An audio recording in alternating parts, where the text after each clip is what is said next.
Kalau diri kita ni ada perasaan putus asa buat satu benda, lalu kita kena buat apa dia? Nak sembuhkan penyakit putus asa ni, masukkan rasa harap pada Allah. Harap pada Allah pada diri kita ni kan. Kita tengok dosa-dosa kita ni banyak je dalam hidup kita. Lalu kita pun letak, ya Allah, aku harap supaya kamu ni ampunlah dosa aku, ya Allah. Itu dipanggil yang mana yang kita tengok sesuai dengan penyakit yang sedang kita derita. Dalam hidup kita ni, kita menderita penyakit apa dia? Katakanlah kita menderita penyakit sombong, masukkan rasa khauf. Bila kita ni rasa putus asa, masukkan perasaan rajak. Itu cara yang diajar dalam Islam.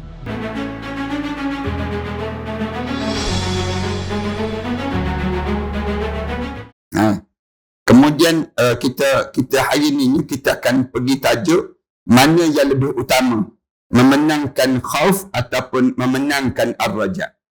Boleh? Nanti saya akan huraikan sikit supaya tak rasa pelik sangat terhadap tajuk yang kita bincangkan ini. Itu dalam perbincangan kita sebelum daripada ni, tuan kitab kita ni dia sebut pada diri kitanya, untuk kita ni yang pertama kita buang penyakit-penyakit yang ada dalam hati kita. Penyakit dalam hati kita ni banyak sangat yang sarang dalam jiwa-jiwa setiap di kalangan kita ni. Dan penyakitnya termasuklah kedekut. Yang terakhir-akhir dahulu kita sebut penyakit yang biasa terjadi dalam hidup seorang ni ialah ghurur ataupun terpedaya. Ini penyakit-penyakit yang biasa terjadi dalam hidup seorang. Lalu dalam hidup kitanya, lepas pada kita buang penyakit tersebut, lalu kita kena masukkan dalam jiwa kita ni beberapa perkara yang lain. Dalam jiwa kita ni, itu di mana kita kena masuk dalam jiwa kita ni beberapa perkara yang utama yang diajar dalam Islam. Itu yang pertama, kita kena masukkan tauhid dan ubudiyah kepada Allah. Ingat balik kan, yang tu yang pertama dahulu. Yang mesti kita masukkan dalam jiwa kita ni perasaan penghambaan diri kita kepada Allah. Tu yang pertama yang kena masuk. Yang kedua, kena masuk dalam jiwa kita ni keikhlasan kepada Allah. Biar kita ni sentiasa ikhlas. Bila kita sebut kita ni orang mukmin, kita kena jadi ikhlas pada diri kita. Kemudian yang ketiga, kena masuk dalam diri kita ni membenarkan janji kita terhadap Allah. Maksudnya, kita ni kena buktikan macam mana pun diri kita ni untuk yang dinamakan dengan menjadikan diri kita ni benar-benar orang yang membuktikan rasa cinta kita pada Allah. Itu kena jadikan diri kita demikian. Yang keempat, kena masuk zuhud dalam jiwa kita. Setiap di kalangan kita ni kena ada perasaan zuhud dipanggil. Zuhud ni maknanya kitanya tidak tamak terhadap dunia dan kita menjadikan diri kita tamak terhadap akhirat. Itu dipanggil zuhud. Zuhud dalam hidup seorang. Kemudian yang kelima, kena masuk dalam jiwa kita tawakal kepada Allah. Tawakal maksudnya pergantungan diri.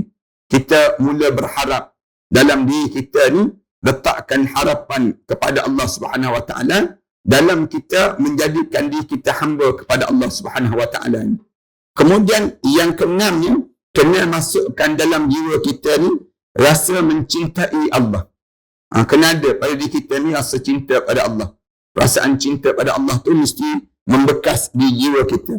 Yang ketujuh, barulah kita masuk dalam jiwa kita ni takut dan juga harap. Takut dan juga harap. Takut ni maknanya dia rasa pada diri kita ni, kadang-kadang ada tak kita bayangkan diri kita ni keadaan yang kita akan lalui masa yang akan datang. Dia panggil takutnya kalau sekiranya kita mati dalam keadaan yang kita tak sedia menghadap depan Allah. Dia kita pun datang rasa gerun. Macam manalah kita kalau kita dalam kubur nanti, kemudian kita duduk seorang-seorang dalam kubur, kita nak macam mana kita nak lalui masa kita dalam kubur seorang-seorang. Kita bayangkan macam mana kita nak berdiri di padang mahsyar Allah. Itu dipanggil perasaan takut. Kena ada pada diri kita demikian. Orang mukmin ni orang yang hidup dia mula menimbulkan rasa takut dalam hidup dia kalau dia tak terbuat benda yang disuruh oleh Allah. Dan dia tertinggal kaya yang dilarang yang dilarang oleh Allah, dia rempuh juga perkara yang dilarang oleh Allah. Itu dia ruas yang ketujuh dipanggil. Ataupun perkara yang ketujuh yang kita kena masukkan dalam setiap jiwa kita. Takut dan juga harap. Baik, hari ini kita nak sebutnya, di antara takut dan harap itu, mana yang lebih kena utama pada diri kita ni? Nak utamakan yang namakan dengan takut ke? Nak utamakan yang disebut dengan harap pada diri kita? Dalam Islam dia panggil dua benda ni, dia panggil al-khauf wal-raja. Khauf dan juga rasa takut dan juga harap. Mesti kita sentiasa ada. Takut kalau kita ni masuk dalam neraka Allah. Takut kalau kita tak buat benda yang disuruh oleh Allah. Tapi pada masa yang sama, kita kena harap supaya kita layak masuk dalam syurga Allah. Itu dipanggil al-khauf wal-raja. Takut dan juga harap. Hari ni kita sambung dalam tajuk ni lah. Tajuk mengenai mana yang lebih kita nak dahului. Sama ada kita nak dahului rasa takut ke, kita nak dahului rasa harap pada diri kita ni. Di antara dua benda ni dalam jiwa setiap mukmin ini. Sebagaimana kita semua telah mengetahui bahawa ada beberapa keterangan mengenai keutamaan al-khauf. Kita pun tahu kan, lebihnya ada kelebihan. Jadi kita ni rasa takut. Rasa takut pada Allah SWT. Dan juga ada juga kelebihan terhadap rajak. Rajak maknanya harap. Dalam jiwa kita nak kepada, dan huraian mengenai keduanya sudah banyak kita bincangkan sebelum daripada ini. Kini ada yang menanya, apakah khauf itu lebih utama ataupun rajak itu lebih utama dalam jiwa kita ni? Dia kan kadang-kadang kan kita datang, dia panggil istilah Kelantan, dia panggil berunyuk ataupun rasa ketar, rasa takut dalam jiwa kita. Rasa datang, tiba-tiba kita fikir tertentu, kita pun rasa takut pada diri kita ni. Rasa perasaan demikian. Ada tak? Mana kita nak letak? Yang ni dahulu ke? Ataupun kita nak rasa tak apa. Kita ni harapnya supaya kita ni dapat benda demikian dalam hidup kita. Kadang-kadang kan ada pada diri kita ni, bila kita duduk seorang-seorang baca ayat Quran, mengalir mata. Orang nak ni kenapa? Rasa takut je baca ayat Quran. Kenapa baca Quran rasa takut? Takut tu bukan takut baca tu. Takut di sebalik kandungan yang terdapat di dalamnya. Tu dipanggil demikian. Rasa takut. Jadi kita nak letak pada diri kita ni, rasa takut dahulu ke? Kita nak letak rasa harap dahulu dalam pada diri kita ni. Sebab yang lebih utama itulah yang perlu diperhatikan. Kita akan nanya, yang lebih utama itulah kita kena dahului pada diri kita. Soal semacam ini sebenarnya kurang perlu dikemukakan. Tuan kita ni sebut, tajuk yang sebegini tak perlulah kita nak utamakan. Dan yang ditanya tidak perlu menghiraukan ataupun menanggapinya. Kalau ada orang tanya pada kita, mana yang nak lebih utama? Rasa takut ke? Rasa harap yang lebih utama pada kita? Kita boleh nak jawab pun boleh, tak nak jawab pun tak apa. Kan tajuk ni dia sama je pada diri seorang. Dia bukannya dalam keadaan yang bukan pada diri seorang tersebut, pada diri dia kita kena dahulu yang takut ataupun kita harap. Mengapa demikian? Tentu saja sebab pertanyaan seperti itu sama dengan pertanyaan yang berbunyi, roti itu yang lebih utama ataupun air yang lebih utama? Kalau ada orang tanya, mana? Kan macam orang tanya kita lah, mana dahulu? Ayam ke telur? Senang ceritanya. Ayam ke telur kena dahulu. Telur ke ayam? Di kalangan kita. Maknanya kalau kita nak jawab tu payahlah dalam hidup. Jadi ada yang orang kata tak payah jawab lah. Kerana dua-dua tu perlu. Senang ceritanya. Demikian juga dengan roti dengan air. Mana kena lebih utama? Nasi dengan air. Beras dengan air. Mana lebih utama? Dua-dua tu perlu. Dua-dua tu perlu. Kerana apa dia? Kalau tak ada air, tak jadi nasi. Kalau ada air saja, tak ada beras, tak jadi nasi juga. Jadi nak tak nak, kalau ditanya mana yang lebih utama, dua-dua utama. Dua-dua utama. Di antara kita nak utamakan khauf ke, kita nak utamakan rajak. Dua-dua ni saling kuat menguat mesti dalam hati kita. Oleh sebab itu, kalaupun kita berikan jawapan, maka sebaiknya diucapkan saja. Roti lebih utama bagi orang yang lapar, sedangkan air itu lebih utama bagi orang yang sedang merasa haus ataupun dahaga. Tu kan. Ni roti dia guna, kita guna beras. Misal contohnya, beras ni kalau kita nak sebut beras, boleh makan begitu saja tak? Boleh, tapi kembung perut. Kita jawab, bolehlah makan. Orang lapar, bolehlah makan. Dia makan nak bunyi kak beras tu. Misal contohnya. Tapi dia masuk dalam perut dia, kembung. Perut dia ni sedih. Jikalau keduanya berkumpul, yakni antara lapar dan juga haus, maka perhatikan saja bagaimana menurut kebiasaannya. Atau mana yang lebih sangat pada diri seorang.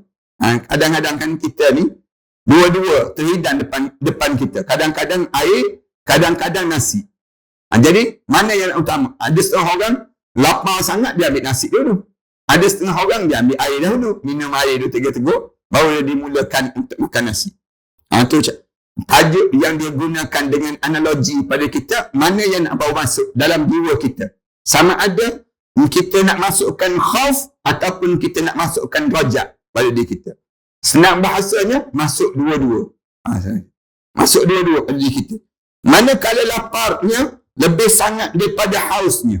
Bila kita lapar sangat, lebih sangat daripada haus, maka roti adalah lebih utama dan lebih penting dan lebih utama.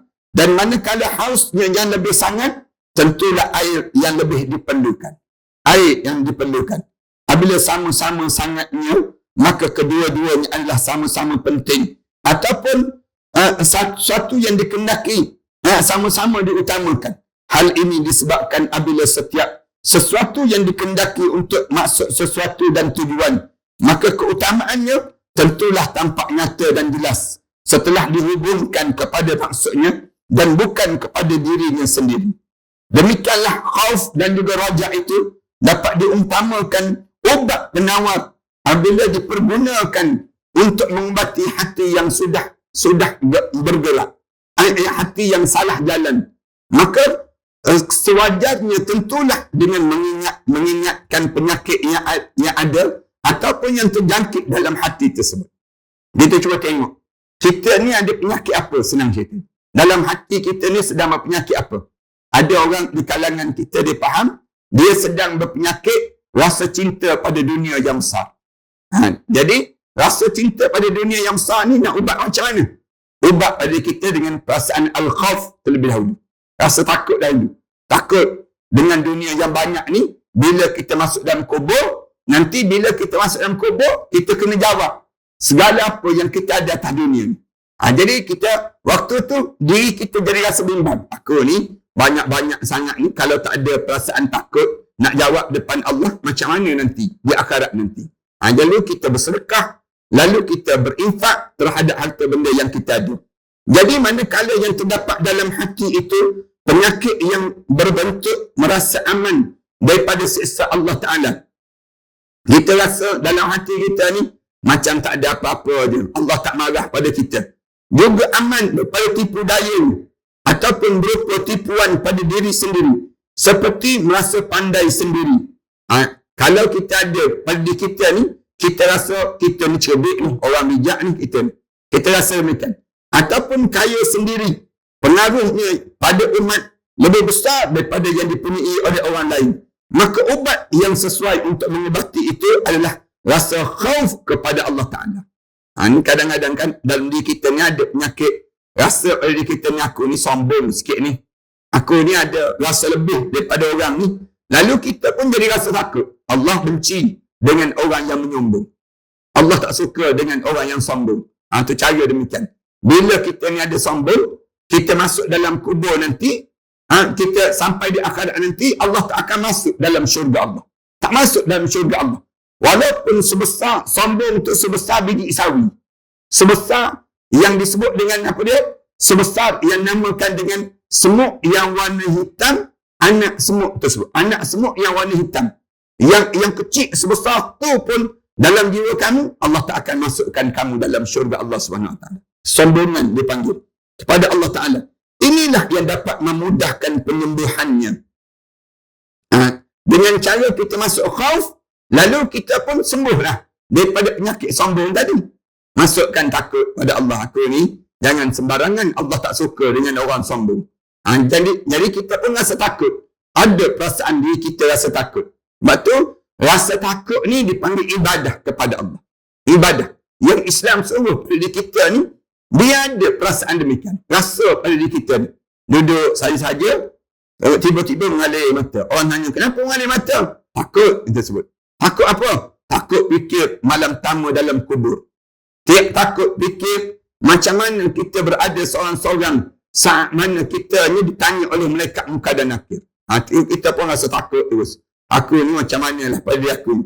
Sebab memang ini yang lebih utama. Sebab ini yang lebih utama. Tetapi manakala penyakit yang berjangkit dalam hati itu berupa putus asa. Katakanlah, yang kita dalam jiwa kita ni ada penyakit putus asa. Rasa buat sikit putus asa. Buat sikit tu perasaan putus asa. Ataupun perasaan tidak mungkin memperolehi rahmat Allah Ta'ala. Ataupun dalam diri kita ni kata, aku ni tak ada harapan dapat rahmat Allah Ta'ala ni. Maka ubat yang berupa raja itu adalah lebih baik dan lebih utama serta boleh diandalkan untuk menyembuhkannya. Kalau diri kita ni ada perasaan putus asa buat satu benda, lalu kita kena buat apa dia? Nak sembuhkan penyakit putus asa ni, masukkan rasa harap pada Allah. Harap pada Allah. Pada diri kita ni kan. Kita tengok dosa-dosa kita ni banyak je dalam hidup kita. Lalu kita pun letak, ya Allah, aku harap supaya kamu ni ampunlah dosa aku, ya Allah. Itu dipanggil yang mana yang kita tengok sesuai dengan penyakit yang sedang kita derita. Dalam hidup kita ni, kita menderita penyakit apa dia?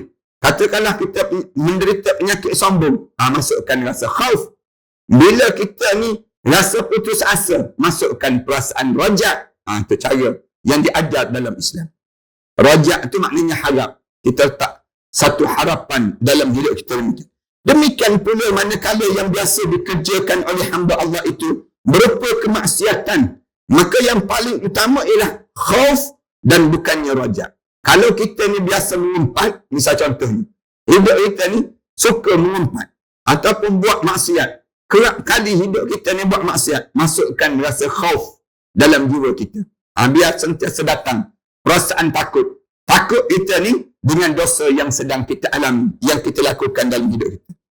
Saya meringkasnya, maka yang dikendaki untuk yang lain, sayogia dalam hal itu dipergunakan kata aslah. Aslah atau yang lebih layak. Aslah ataupun yang paling sesuai. Itu maksud aslah. Aslah ni maknanya yang paling sesuai ataupun yang paling cocok. Bukan kata afdal. Bukan maksudnya afdal. Mana afdal? Atau lebih utama. Oleh sebab itu kami perlu mengatakan sebahagian banyak para makhluk ialah adanya khauf lebih layak dan lebih tepat daripada adanya raja. Itu bahan.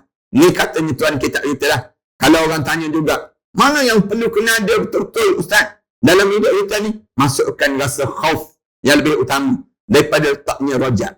Maknanya, kalau nak letak juga yang lebih utama untuk di antara khauf dan juga raja, maka letakkan khauf di hadapan. Rasa takut dahulu. Barulah datangnya raja pada diri kita demikian. Faham ke tak faham tu macam temenung tu. Tu ayat yang kita masih lagi bincang tentang perkara yang mesti masuk dalam jiwa kita. Dalam jiwa kita ni, dia ada dua benda ni. Khauf dan juga raja. Khauf maknanya rasa takut. Takut kita. Takut apa dia? Takut kalau kita tak buat benda yang disuruh oleh Allah. Raja, harap juga walaupun kita buat dalam keadaan yang sikit, harap juga Allah bagi ganjaran syurga pada diri kita. Itu dia panggil khauf wal raja dalam Islam. Kena ada pada diri kita demikian. Rasa harap pada diri kita. Ya Allah, aku ni walaupun dosa banyak macam mana pun, aku harap kamu terimalah aku sebagai hamba kamu, ya Allah. Itu dia panggil al-khauf wal raja. Sebabnya ialah kerana lebih banyak jumlahnya kemaksiatan. Sebab apa kita kena letak khauf dalam diri kita? Kerana kita ni kerap kali buat maksiat dibandingkan dengan kita berputus asa. Orang yang berputus asa tak rajak hidup dia ada orang yang dia baca Quran, dia sembahyang, dia buat amal ibadah semua, tapi dia rasa macam tak cukup lagi pada diri dia ni. Yang orang macam ni dia kena buat rajak dalam hidup dia. Tapi ada orang dalam hidup ni dia buat maksiat dia. Dalam hidup dia buat maksiat dia pada diri dia. Benda apa yang kena buat nak baiki maksiat dia tadi? Dia kena letak khauf, rasa takut pada Allah Subhanahu Wa Taala. Itu penyesuaian dia. penyesuaian pada diri seseorang di antara letak khauf dan juga raja dalam kehidupan seorang. Sebabnya ialah kerana lebih banyak jumlah kemaksiatan. Dalam hidup kita ni, mana banyak kita buat? Dalam hidup kita, banyak buat maksiat ke? Banyak berputus asa? Banyak buat maksiat.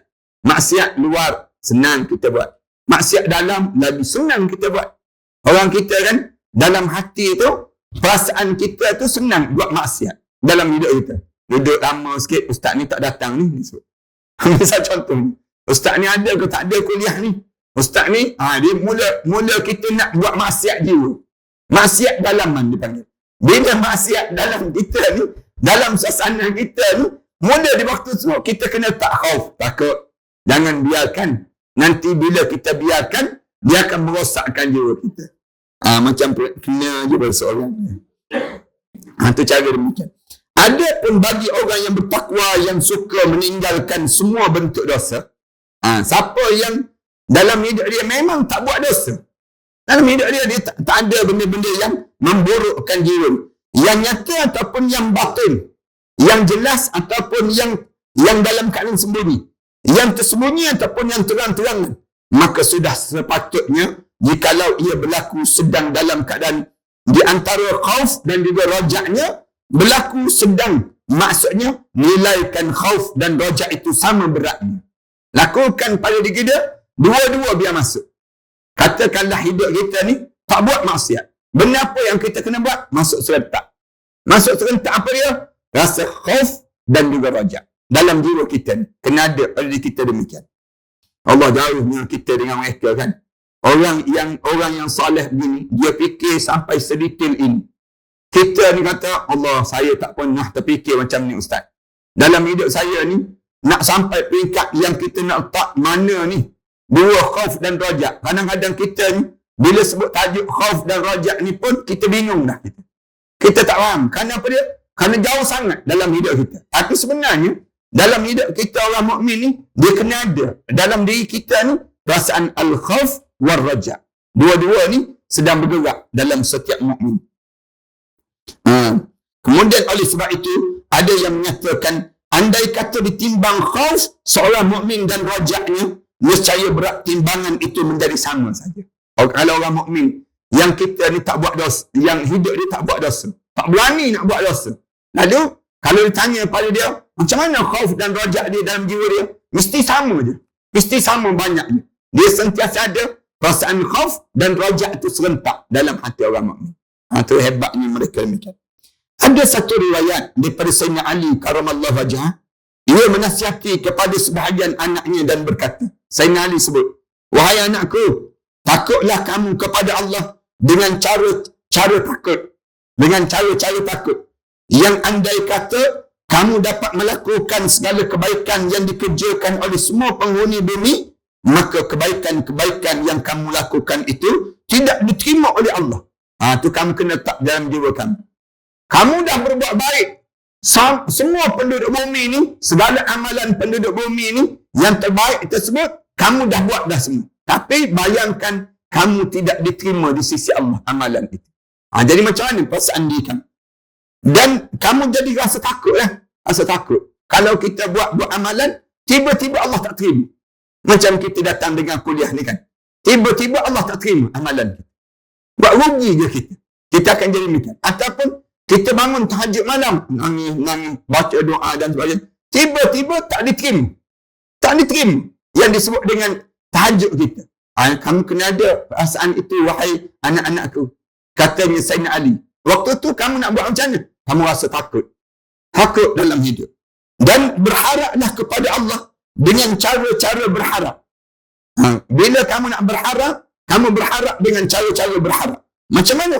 Yang andai kata kamu telah melakukan segala keburukan yang dilakukan oleh semua penghuni bumi ini, maka keburukan-keburukan yang kamu lakukan itu akan diampuni oleh Allah SWT. Itu dipanggil berharap. Benar-benar berharap. Kita ni tersalah buat. Bila kita tersalah buat, kita buat segala dosa-dosa orang atas dunia ni. Lalu di waktu itu, macam mana kita berharap? Berharap dengan Allah, tolong ampunkan dosa. Kalau saya buat contoh yang mudah, orang yang dalam kamar mahkamah kan, dia nampak dah salah. Hakim pun nak buat keputusan dah.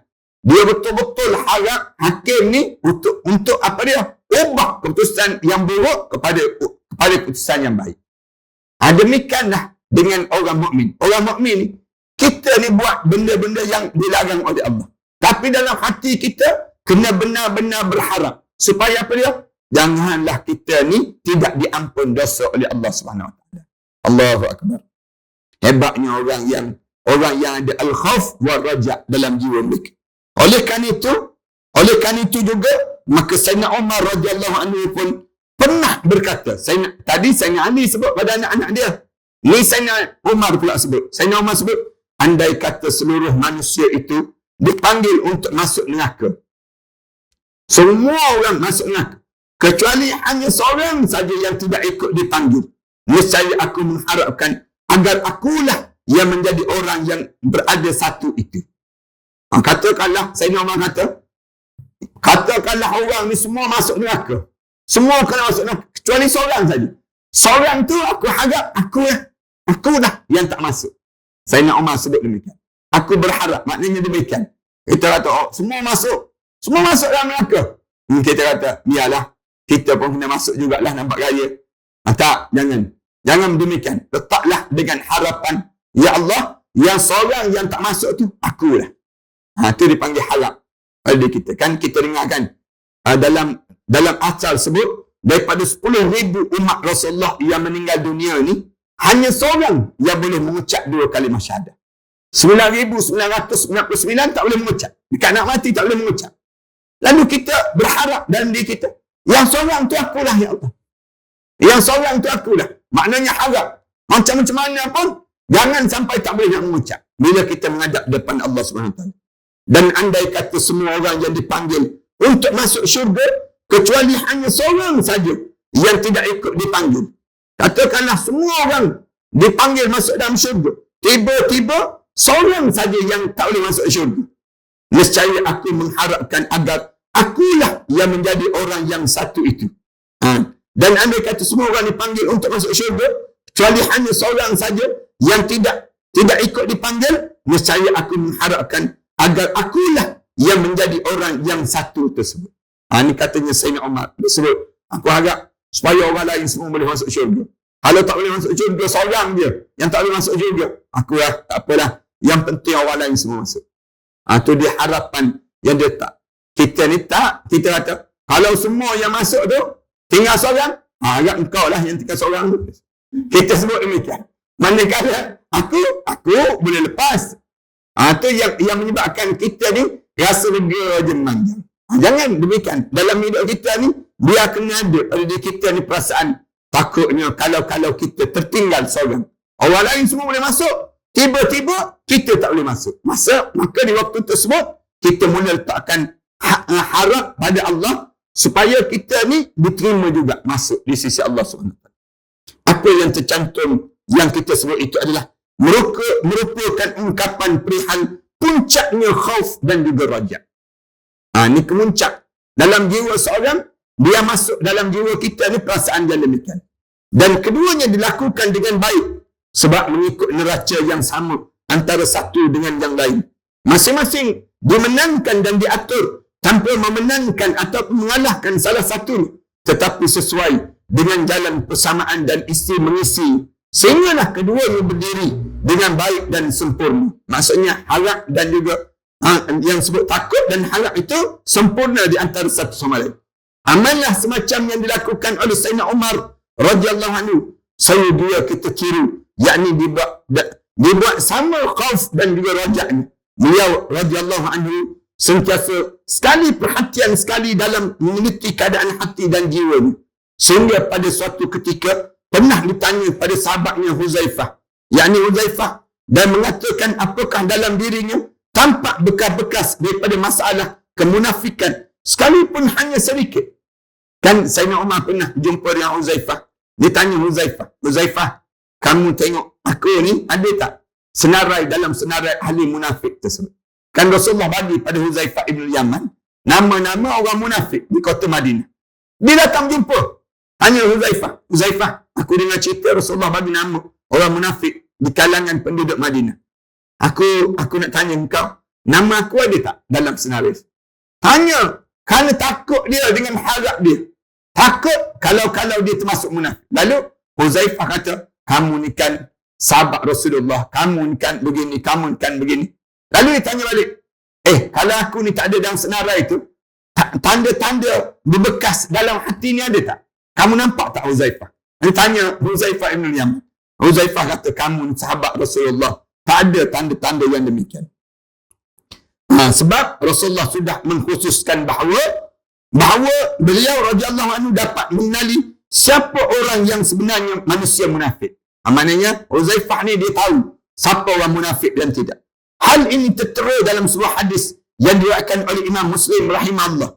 Cubalah perhatikan baik-baik. Siapakah yang dapat menyucikan hatinya daripada sifat kemunafikan yang tersembunyi ataupun sifat syirik, yakni mempersekutukan Allah Ta'ala yang tidak tampak di luar atau yang tersimpan dan lazim disebut syirik khafi yang biasa terjadi. Dalam masalah itu Rasulullah sallallahu alaihi wasallam bersabda. Rasulullah bersabda ni kita sambung minggu yang akan datang. Tu nampak betul tulang belakang 7 kali dah nampak. Jadi kita berhenti setakat ni lah. InsyaAllah kita sambung. InsyaAllah kita akan buat beginilah setiap minggu. Jemaah-jemaah bolehlah datang di tempat ini dan maklum pada sahabat-sahabat kita sehinggalah kita dibuka masjid. Bila masjid buka tu insyaAllah kita akan sambung balik di masjid insyaAllah. Jadi dalam tempoh ni kita buat online pun boleh. Yang kedua dalam masa yang sama sahabat jemaah-jemaah yang dekat-dekat ni bolehlah datang di sini. Boleh datang dalam keadaan kita jaga SOP kita lah. Penjarakan kita ni terjaga sikit-sikit insyaAllah. Mudah-mudahan. Dan kita gerakkanlah mulai daripada minggu ni sampailah kita akan berterusan nanti insyaAllah. Mudah-mudahan demikian. Aku qouli hadza wa astaghfirullah li wa lakum. Wassalamualaikum warahmatullahi taala wabarakatuh.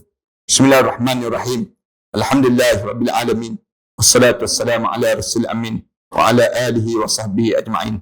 Rabbana iftah bainana wa bain qaumina bil haqq wa anta khairul fatihin. Rabbana zalamna anfusana wa in lam taghfir lana wa tarhamna lanakuna minal khasirin.